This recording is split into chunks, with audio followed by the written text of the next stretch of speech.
aywa Chérif ñu door li nga xam ne moom moo di jàngat li ànd ci ak Pape Djibril. jàngat li daanaka mooy coow li élection locale yi Pape Djibril bari na trop coow ñi ngi ci jamonoy investiture daanaka lépp tey mu leer ndax à partir de demain ci la li si gars yi commencé di ko déposer ci bërëbu administration territoriale yi ñuy laaj nag coow lu bëri lii muñ ci nekk ci pouvoir bi ñi ci opposition bi fu ci nekk pëcc xaw bëri na ci coalition yi li tubaab naan qu'est-ce qui fait courir ces gens lu tax ñuy daw bay daan. reconfiguration bi nga wax noonu Chérif moom mooy am à partir du 23 janvier 2002 parce que les nouvelles dynamiques politiques dafay feeñ bu baax parce que information yi nga xam élection boobu dina ko joxe mooy kenn ku ci nekk concrètement lan lay peser. te xam nga ne depuis 2019 ba tey 2019 configuration élection présidentielle bi c'était compliqué. Il y avait le parrainage. Il y a beaucoup qui étaient restés ñoo xamante ni demuñu woon. mujjuñu woon bokk je pense que dajale woon nañ seen bopp sax ci benn 27 xawma kii yoo xamante ni demuñu woon ñu mujj tànn ci ñeent wala juróom yooyu daal di mujj dajee ci ay donc c'était des coalitions de coalitions.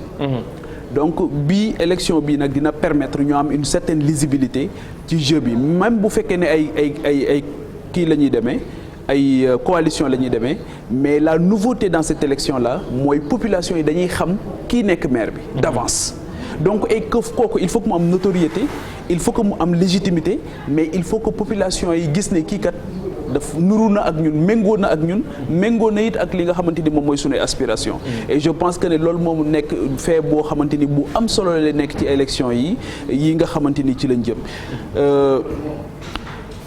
jafe-jafe bi nga xamante ni nag dina am aussi bien coalition Benno Bokk Yaakaar que l'opposition bi mooy que ne di nga gis koo xamante ni ca kaw au niveau central dina nekk une réalité waaye ca suuf xëy na du fa tekki lu bëri ñooñu nag mën nañu les critères yi nga xamante ni moom la ñu tànn mën nañu tànn nit ci seen niveau boobu ndekete au niveau local correspondre ak li nga xamante ni moom la ñu bëgg.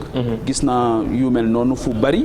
aujourd'hui ñu ngi naan les partisans de Doudou Ka ñu ngi yëngatu ko même fii Médina bi ci guddi. exactement ñu jege Seydou Gueye ñu ngi doon yëngu-yëngal. même si après mi ngi leen doon calmer ne nangu na décision bi président jël ne. mais xam nga Chérif, ce qui nous fait peur avec les hommes politiques dans ce pays c'est le double discours. c'est le double discours. ñeme nañoo wax ne léegi ci kaw télé bi nii. ne d'accord nañ. ndekete d'accord ña ngay xamb ci suuf ñoom ñooy yëngal noonu pour wane ne réalité lañ pour ñu bañ leen fàtte parce que tey jii ñu ci bari même bu ñu leen tabbul sax ci suuf ñoo ngi jàpp ne war nañoo mën a négocier leneen ci suuf parce que malheureusement otage bi mooy population yi otage bi aussi mooy territoire yi parce que en réalité amuñu yéene développer territoire yi yéene bi ñu am rek mooy bëgg a téye ci benn collectivité locale pour mën a am une reconnaissance au niveau central c'est tout mais pour man lii ci am solo mooy ce qu'on fait du vote des populations parce que tey jii xoolal Chérif ñi nga xamante ni dañ leen a faloon ñu jàmmarloo woon ak état kii pouvoir bi dem ak seen liste ñu fal leen ku ci mel ni maire Diourbel wala ku ci mel ni Abdoulaye Baldé Ziguinchor yow ñu fal la ba pare nga nekkoon ci opposition dem ak sa gis-gis daal ne d'accord ma ak ñi bokkuma ak ñoom vision politique ñu fal la ba pare nga doxal ba mu neex la pieds et mains liés nga dem joxe sa bopp toogaat foofu juróomi at wala juróom-benni at daal di bëgg a delluwaat jàmmaarloo waat ak ñooñu xam nga est-ce que itam dans ce cas du ñun ñi nga xam ne ñun ñooy voté itam ñun ñoo war a yeewu un peu ci li nga xam ne moom moo di jeu politique boobu. Il faut que les citoyens soient beaucoup plus exigeants loolu c'est clair waaye xam nga nag Afrique Cheikh dañu raté l'éducation des masses les élites ont lamentablement raté l'éducation des masses loolu moo tax may wax ne te feeñ na ci même la problématique de l'impôt c'est-à-dire que tey jii il faut que ñu xam ne citoyenneté nit ki du juddu rek nekk ko daf koy conquérir su koy conquérir dafay am une conscience ci ay devoir am waaye day xam ay droit am dafay revendiquer ay droit am certes mais dafay assumer ay devoir am assumer ce devoir bokk na ci ak devoir waaw assumer ce devoir nga bokk na ci nga xam le sens du vote nga xam Chérif Dia mii may tànn lan moo tax ma tànn ko c'est sur la base de quoi laa ko tànn ndax dama ko tànn ndax voilà ndax nii rek wala ndax dama ko tànn rek parce que tout simplement jox nañ ma xaalis wala soit sant nañ ma ko à un niveau beaucoup plus stratégique wala yu mel noonu donc dañ ko war a tànn boo xamante ni wóor na la ne c'est libre waaw daf ko war a tànn boo xamante ni dafay tegu ci xel mooy un choix de raison boo xamante ni bu leer lay nekk mu wóor la ne parce que juróomi at la soo xasee fal nit ki juróomi at ngay toog jàpp sa njàmbur. il va faire ce qu'il veut tu ne peux rien faire. léegi gis nga toog nañ juróom-ñaari at te réew mi nga xam élection mën nañ ko dàq saa bu leen neexee. maintenant leneen li may risque leneen li may xalaat ci configuration bi nga doon wax mooy cette élection mën na transformer wu en référendum. parce que boo defee analyse du discours du directeur de cabinet du président de la République Mahmoud Saleh di nga gis ne élection bi mën nañu delloowaat ci syndrome mu 22 mars 2009 mooy pour ou contre la candidature éventuelle du président de la République en 2024 ou pas ndax bëgg ngeen wala bëggu leen te su boobaa dañuy faussé waat jeu démocratique bi parce que li élection territoire la élection territoire la maintenant man je pense que aussi Chérif coow li moo bëri rek mais suñ territoire yi ni ñu ko configuré nii gars yi dinañ xeex pour nekk maire pour ñu def leen DG wala pour ñu nekk def leen ministre waaye mënuñoo développer collectivité territoriale yi. loolu lu ko waral ñàkk gis-gis la wala programme boo gis-gis am na ci programme am na ci niveau am na ci au niveau des conseils municipaux pour ñu am ay débat d'orientation budgétaire de qualité des gens qui maîtrisent les enjeux beneen bi mooy on ne finance pas la décentralisation dans ce pays c'est 4 à 5% du budget qui est affecté à la décentralisation on ne finance pas la décentralisation maintenant damay dem à un autre niveau gis nga li ñu dal Afrique moo ñu dal ci sunu dëkkaan yi c'est-à-dire que Afrique dañoo def ay dëkk ay micro état ñu ne léegi ba ñu dogatee ba noppi léegi ñu xam ne ñun kenn ku ci nekk mënu cee génne boppam parce que ay réew yu ndaw la ñu yor loolu ñu dal foofu et aujourd'hui on sent la nécessité de se regrouper dans de grands ensembles avec toutes les difficultés dañuy joxe bopp rocc ci lamiñ parce que chacun veut être président chacun veut être un petit roi chez lui tey jii boo jëlee sunu dëkkaan loolu moo ñu dal tey jii par exemple da ngay jël la communalisation qui arrive kër Cheikh Diop ak kër Chérif Dia kër Djibril Fall nga nekkoon nga xam ñetti néeg la woon ak ñeenti néeg léegi fépp commune la mais sëriñ bi loolu mënul nekk une réalité territoriale boo xamante mën na porter un développement durable mënul am viabilité mënul am aussi compétitivité c'est-à-dire que man dama jàpp ne réforme bi si on devait corriger l'acte 3 dañuy corriger waat loolu tey jii on parlait de pôle territoire ni ñu ko doon waxee di ko def par zone mais loolu mooy inconséquence bi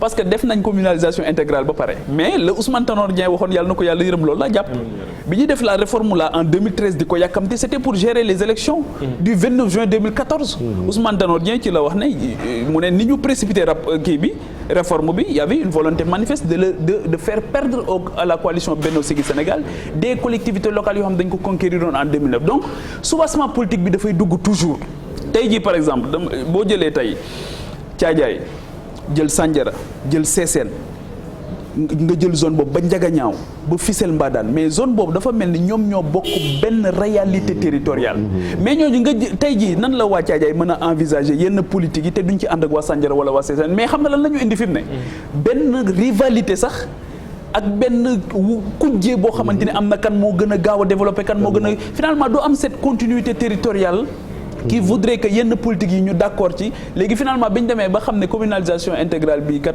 musiba la ñu ne léegi nañu def mutualisation des communes mais les gens là ils mutualisent rien ils ont des difficultés pour mutualiser parce que ñun Afrique li ñu gën a jafe mooy ànd gis nga li ñu dal moo di bokk seen dañ ne bëreet gars yi mais ànd moo te parce que ànd nag dafa laaj dépassement dafa laaj transcendance dafa laaj ñetti mbir yoo xamante ni c'est fondamental mooy da ngay wóor d'abord da ngay wér yow ci sa bopp vis-à-vis de toi-même da ngay wóor mooy vis-à-vis de te ñi nga àndal nga nekk un mur de verre transparence totale da ngeen di wóolonte aussi parce que c'est des lois non écrites moom moo leen di tënk y a pas pouvoir de police il faut que ngeen am gentleman bàyyi trahison bi ak warante bi pour des intérêts bassement matériels te malheureusement aujourd'hui loolu moo fi am xam nga tey jii li amoon sax gis nga département yi réalité sur le papier la mais gis nga région yi mooy réalité territoriale tey jii boo jëlee la grande région du Sine Saloum mais ça répondait à quelque chose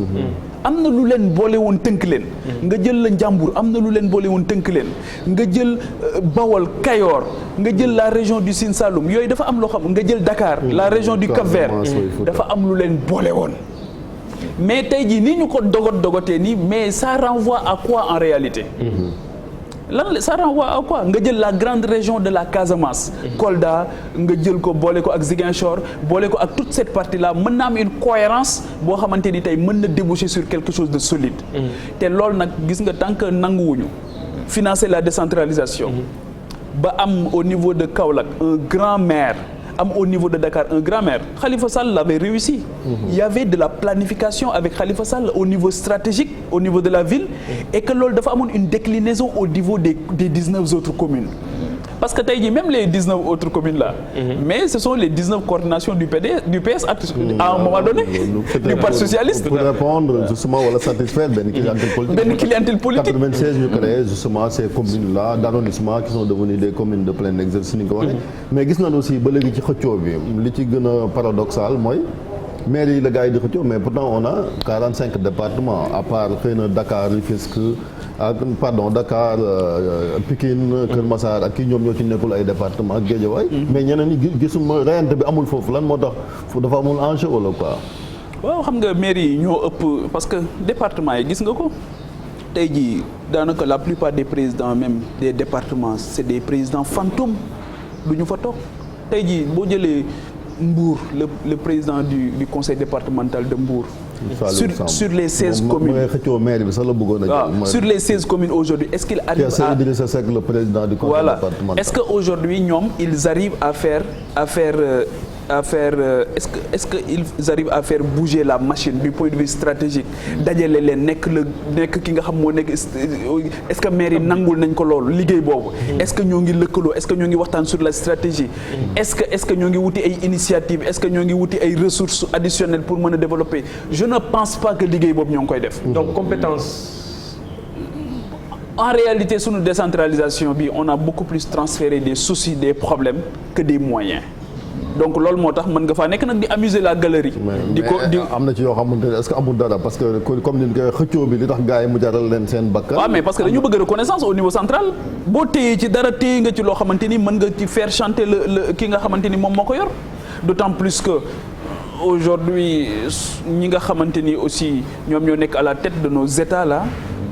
daanaka politique bi la ñu gën a jiital ci développement politique bi la ñu gën a jiital ci économie donc à part le critère qui est retenu Cheikh Tidiane mooy le critère politique si tu remplis le contrat regarde aujourd'hui quel que soit le défaut de compétence des maires qui sont ministres d'habitude duñ la wàcce tant que tu remplis le contrat politique dañ la fay bàyyi waaw tant que tu gagnes dañ la fay bàyyi même bu ñu la wàccee dinañ wut leneen loo xamante ni dinañ la ko mën a téye parce que nattukaay bi politique la en réalité.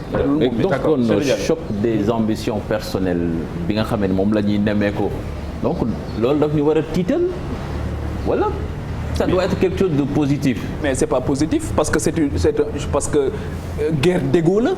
ak d'ambition perso. Donc ça veut dire qu'il ne peut pas y avoir de développement wala quelque chose de profitable aux populations. dama lay jox benn exemple xam nga man j'ai souffert pour agsi fii bi may ñëw ndax embouteillage est-ce que ñiy xëccoo Dakar tey jii est-ce que le débat c'est comment régler les embouteillages à Dakar. Est-ce que le débat c'est comment régler la question de la pollution à Dakar. mais dans ce cas Pape Djibril est-ce que itam fogoo ne ñoom ñi nga xam ne ñoom ñoo bëgg nekk ci bopp bi tey jile bu ñu ñëwee di fësal li nga xam ne moom moo di seen bilan wala lu mu ci mën di doon ñun tam est-ce que itam du suñu ay responsabilité ñu xool ki nga xam ne peut-être bu ñu ko tegee ci bopp bi li nga xam ne moom moo di suñu ay attentes dina ko mën a. mais évidemment c'est le vœu c'est le souhait. Espérons qu'il ne soit pas un vœu pieux, mais c'est ça le souhait. Le souhait, moi, que les enjeux, que les grandes questions soient débattues au niveau des conseils municipaux, qu'il y ait des débats d'orientation budgétaire de qualité, que les populations soient impliquées. yaa ngi dégg ñu bañ leen a infantiliser di leen boole lu ñu war a bokk ñu bokk kii ko et que les communes aussi aient cette maturité d'associer toutes les compétences yi nga xamante ni ñoom ñoo nekk ci collectivités territoriales yi. Mais aujourd'hui on entend beaucoup des candidatures. Des chocs d'ambition mais le bémol mooy on n'entend pas de programme on n'entend pas de proposition programmatique sur l'avenir de ces communes-là ak les propositions fortes yi nga xamante ni mën na nekk on peut avoir des alternances on peut certes avoir des alternances à la tête des communes mais sans alternative crédible. mais choix yi aussi parce que li ñu ne ko mooy boo xoolee candidature yi ñu ci bëri aussi dañ leen di tànn duñ askan yi par exemple à la base ñoom ñooy daje seen biir ne tel pour mu dem candidat à la candidature mais boo xoolee état major yi ñooy tànn candidat yi nga xamante ni ñoom ñooy. xam nga état major yi ñoom li ñu war a xam mooy gis nga primaire ak démocratie. dafay diviser ay nit yu ànd. quand une coalition arrive à choisir quelqu'un elle vient de faire le plus facile. le plus difficile mooy boo tànnee entre Cheikh Diop ak Cheikh Tidiane Diaw nga tànn Cheikh Diop. def nga le plus facile le plus difficile mooy nan ngay def ba Cheikh Tidiane nangul Cheikh Diop. voilà. ne ko yow yaa war a porter suñu projet c'est ça le plus difficile. comment le faire comment nan ngay def ba mu rallier à la cause qui a été défendue par le groupe et c'est ça le consensus. mais loolu est-ce que c'est possible ci paysage boo xamee ni c'est truffé de coalition te coalition yi bu la ci gën a hétéroclite sa morom nga ni bii la.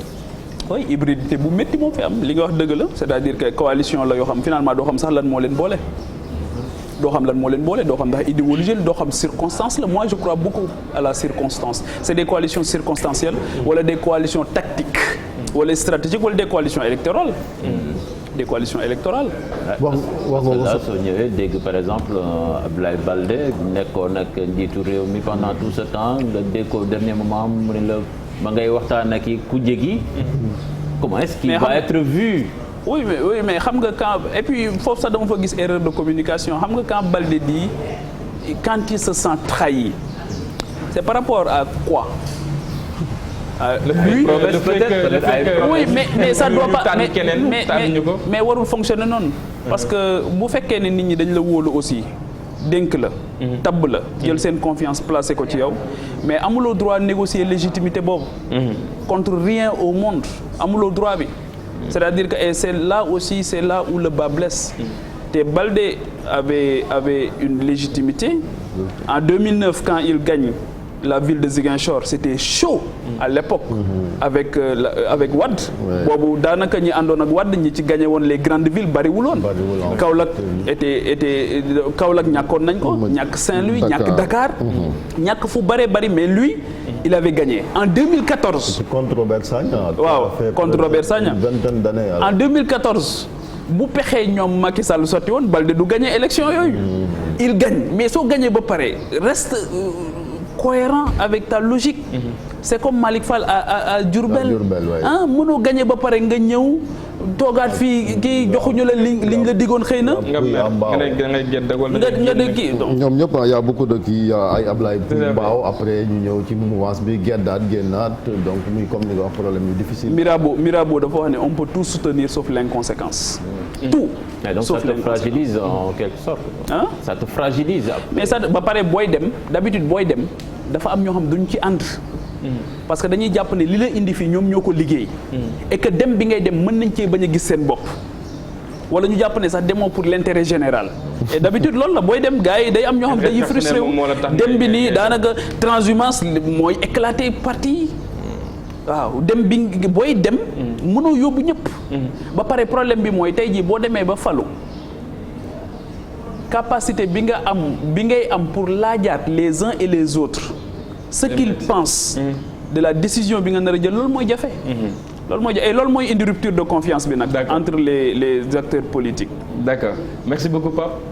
jërëjëf Cheikh. jàngal li am na solo donc rendez-vous prochainement incha allah. incha allah ci seen émission info du matin la ñuy àndaat ak moom gëm naa ci yeneen jotaay ou semaine prochaine même di ngeen ko amaat moom Pape Djibril Fall ci li nga xam ne moom moo di jàngat lu am solo yi nga xam ne da koy faral di amal ci bile émission suñu gan sànq maa ngi leen ko doon junju laataa ñuy dalal Pape Djibril Aminata Diallo looy wuyoo moom mooy conseillère spéciale du maire de Dakar en genre et petite enfance mi ngi ak ñun ci li nga xam ne moom moo di plateau bi ñu lay nuyu bu baax a baax.